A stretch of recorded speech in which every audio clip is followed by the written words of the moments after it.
Today's top stories. Britain's Guardian newspaper reported today officials of U.S. President Obama's administration are drafting a letter to Iran from the president aimed at unfreezing bilateral relations and opening the path for direct talks. The letter, which is addressed to the Iranian people, gives assurances that the U.S. does not want to overthrow the Iranian government, but instead wants changes in its behavior. The State Department is considering the letter as part of the review of the U.S. policy on Iran, and a decision on sending the letter was not expected until the review was complete. Meanwhile, the London-based Iranians for Peace group have sent an open letter to Obama urging him to initiate a direct dialogue with Iranian authorities in order to resolve the dispute over the nuclear program. Iran's President Ahmadinejad said yesterday that the Obama administration should apologize for the past crimes perpetrated against Iran by the U.S., and that any change in its approach to Tehran should be fundamental. Egypt's foreign minister Abu Ghait has accused Iran, Hamas, and Lebanon's Hezbollah of working together to provoke violence in the region, in the interest of Tehran.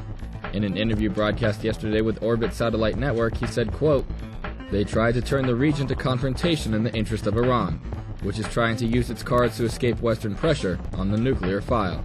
Separately, Israel's foreign minister Libni yesterday told U.S. Middle East envoy Mitchell that the two allies should work together to strengthen moderate forces in the region, while weakening Iran and Hamas. Iran rejects U.S. and Israeli charges that it supplies arms to Hamas and Hezbollah, saying it only provides financial, humanitarian, and moral support. Palestinian militants in the Gaza Strip today fired 2 rockets into Israel, bringing a fragile ceasefire closer to unraveling. Israel retaliated with an airstrike in southern Gaza, targeting a metal workshop that it described as a weapons factory.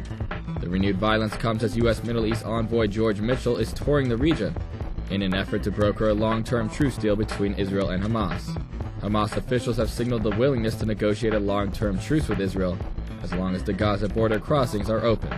Hamas official Ghazi Hamad told AP, quote, "We want to be part of the international community."